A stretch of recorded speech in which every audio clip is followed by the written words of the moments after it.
ደሞዝ ተከፋይ የሆነውን ሰራተኛ ነጋዴውን ዩቲዩበርና ቲክቶከሩን ትልልቆቹን ኮርፖሬት ቢዝነሶች ማለትም ትልልቆቹን ካምፓኒዎች ጭምር እያንዳንዳቸውን ቤታቸውን የሚያንኳኳ እያንዳንዳቸውን የፋይናንስ ሁኔታ የቢዝነስ ሁኔታ የአካውንቲንግ ሁኔታ በሚቀጥለው ዓመት ሊቀይር የሚችል አዲስ የገቢ ግብር ህግ ሰሞኑን ተረቆ ለህዝብ እይታ ወጥቶ ነበር። እነዚህ ነገሮች እንግዲህ ብዙ ለውጥ የታየባቸው ቢሆኑም በብዙ መልኩ ግን ግራም ያጋቡ ነገሮች ናቸው። ውስጣቸው የማይገቡ ነገሮች አሉ፣ በግልጽ ያልተቀመጡ ነገሮች አሉ።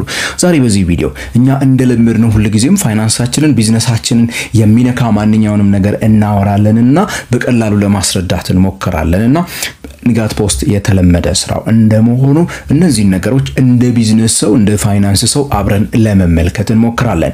ይህ ዛሬ የማነሳላችሁ ህግ ረቂቅ ህግ ነው ለህዝብ እይታ እየወጣ እንጂ ህጉ መጨረሻ ላይ ሌላ ነገር ሆኖ ሊወጣ እንደሚችል መጠበቅ ይኖርባችኋል። ይህ ንጋት ፖስት ነው። ሁሉ ጊዜ ስለ ፋይናንስ ቢዝነስ ካፒታል ማርኬት እናወራለን። ቻናሉን ሰብስክራይብ ካላደረጋችሁ ታዲያ የዶል ምልክቷን በማብራት ሰብስክራይብ እንድትሉ ጋብዛችኋለሁ። አስተያየትና ጥያቄዎቻችሁን ደግሞ ኮሜንት ሴክሽን ላይ ጻፉልኝ።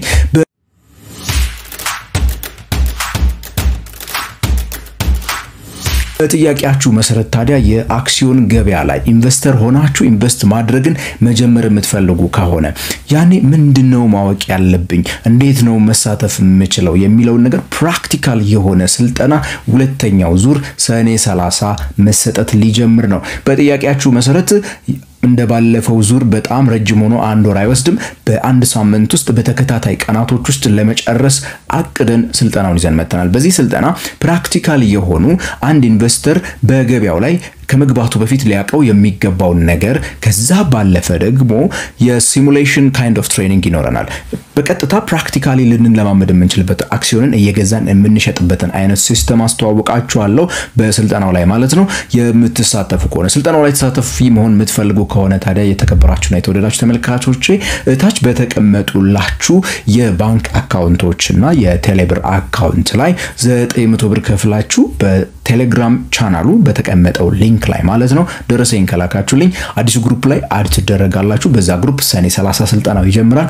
አንዳንድ ቀን እየዘለልን ሰኞ ተጀምሮ እስከ ቅዳሜ እናጠናቅቀዋለን ማለት ነው። ከዛ የትሬዲንጉ ደግሞ ልምምድ እየቀጠለ የሚሄድ ነው የሚሆነው። እንመለስ ወደ ዛሬው ቪዲዮአችንና ወደ ዋናው ርዕሰ ጉዳያችን የተወደዳችሁና የተከበራችሁ ተመልካቾቼ።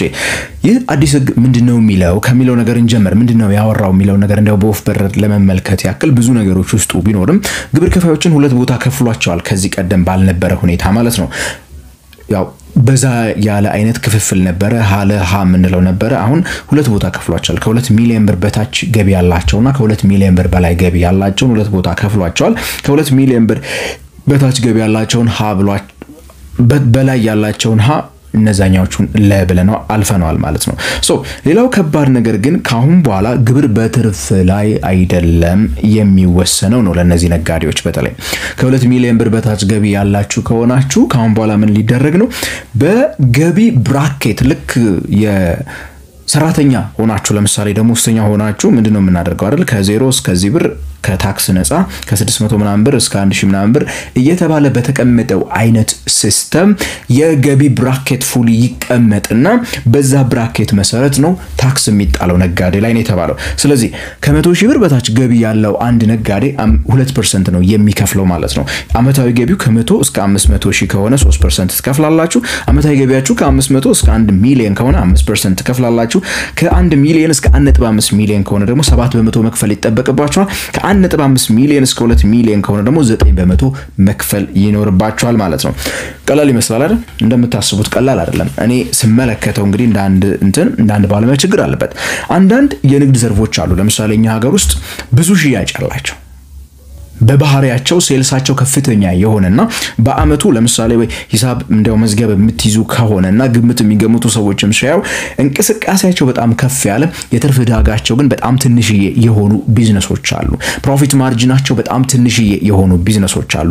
እንደዚህ አይነት ቢዝነሶች በቀጣይ አመት ይህ ህግ ወደ ስራ የሚገባ ከሆነ ችግር ውስጥ መግባታቸው የማይቀር ነው። ምክንያቱም አንዳንዶቹ በተቃራኒው ትንሽ ሽያጭ ሸጠው ደግሞ የሽያጭ አማውንታቸው በጣም ትንሽ ሆኖ ራሳለ ወጪያቸው ብዙ ያልሆነባቸው ኤክስፔንሳቸው ከፍ ያላለ ነገር ግን ፕሮፊት ማርጂናቸው ከፍ ያለ ቢዝነሶች ሊኖሩ ይችላሉ። እናም እንግዲህ ይህ ራሱን የቻለ ጉዳት ሊኖረው ይችላል። በአንድ መልኩ የነዚህን ቢዝነስ የሚሰሩ ሰዎችን ከገበያ ሊያስወጣቸው የሚችልበት እድሉ በጣም ሰፊ ነው። በጣም እነሱን ያው የማያበረታታ አይነት ግብር ሆኖ ሊመጣ ይችላል። በሌላ መልኩ የዋጋ ግሽበት ላይ የራሱን ሚና ሊጫወት ይችላል ብዬ ጠብቃለሁ። እንዴት አትሉኝም? እነዚህ ቢዝነሶች በሚቀጥለው አመት ይሄ ወደ ስራ የሚገባ ከሆነ እንግዲህ ሰርቫይቭ ለማድረግ ያስባሉ፣ ይሞክራሉ።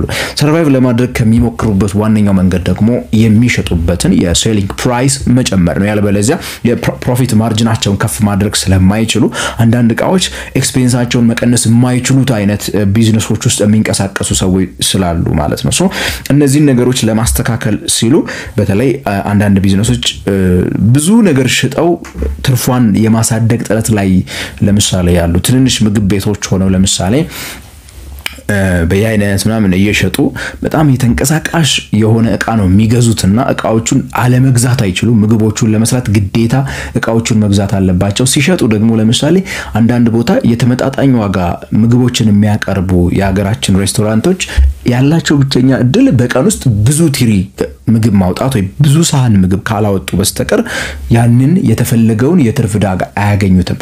እንደዚህ አይነት ህጎች ግን እነዚህን ሰዎች most probably የመጉዳት እድሉ እንግዲህ በጣም ሰፊ ነው የሚሆነው ማለት ነው።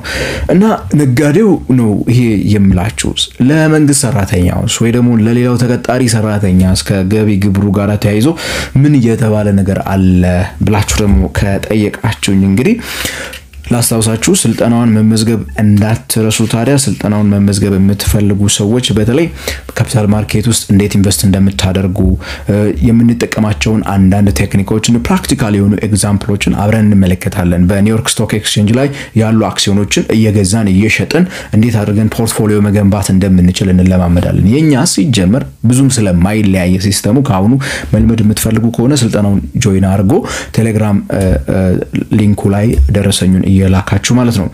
ሶ አሁንም ነገራችሁ አዲሱ የረቂቅ ህግ እንግዲህ ቅድም እንደነገርኳችሁ የመጨረሻው ህግ ላይ ሆነ ይችላልና በዛ ረቂቅ ህግ ላይ የሰራተኛ ደሞዝን በተመለከተ የሆነ ሴክሽን አለ ስለ ገቢ ግብር የሚያወራ ነገር ግን ቴብሏ ላይ ቅድም የነገርኳችሁ ለምሳሌ ለነጋዴ ከ0 እስከ 100,000 2% ከ100,000 እስከ 500,000 ተብሎ የተቀመጠው ላይ ያለችው ቴብል ባዶ ቴብል ነው የተቀመጠው።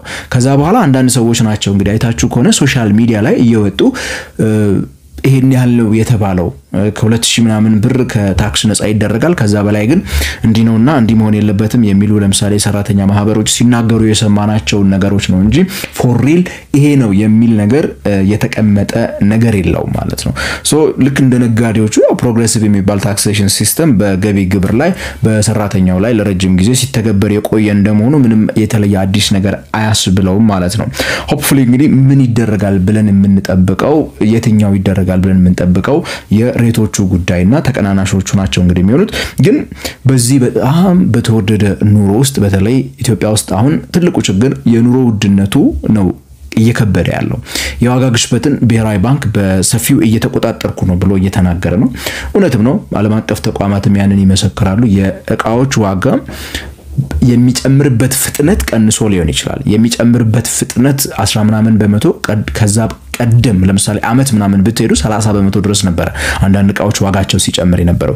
ያንን መክታት ተችሏል። ችግሩ ግን የሰዎች እጅ ያለው ገንዘብ ሰዎች እጅ ያለው ገቢ ግን የዛሬ 3 አመት የዛሬ 5 አመት ከነበረው ገቢ ሰዎች ደሞዛቸው አልጨመረም፣ ደሞዛቸው አልተቀየረም፣ እጃቸው ላይ ያለው ገንዘብ አልተቀየረም። የዋጋ ግሽበቱ ግን እንደዛው ሄዷል። ተረጋጋ ቢባል እንኳን የዋጋ ግሽበት ሰዎች በእጃቸው ያለው ገንዘብና ስፔንድ ሊያደርጉት የሚችሉት ገንዘብ ከሌላቸው የኑሮ ውድነት ምንለው የኑሮ ጫና ምንላት እሷ ስለሆነች ይሄንን ለመፍታት በአንድ መልኩ ይሄንን ለማቃለል በአንድ መልኩ ሰዎች እጅ ላይ የሚገባውን ገንዘብ ትንሽ አቅም እንዲጨምር ደሞዝ ጭማሪ ሳያደርግ ለምሳሌ መንግስት በዚህ መልኩ የተሻለ እንትን ሊያገኝ የሚችልበት እድል ሊኖር ይችላል ተብሎ ይታሰባል።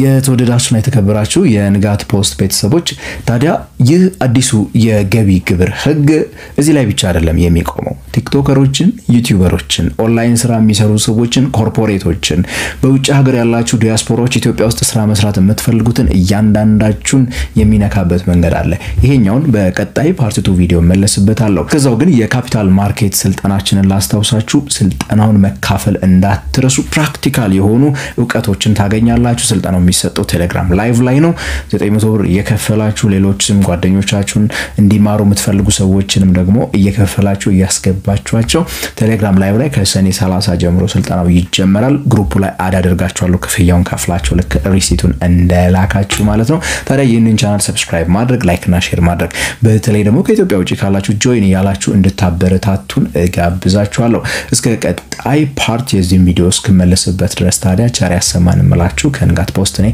ገሜ ብራውን ነኝ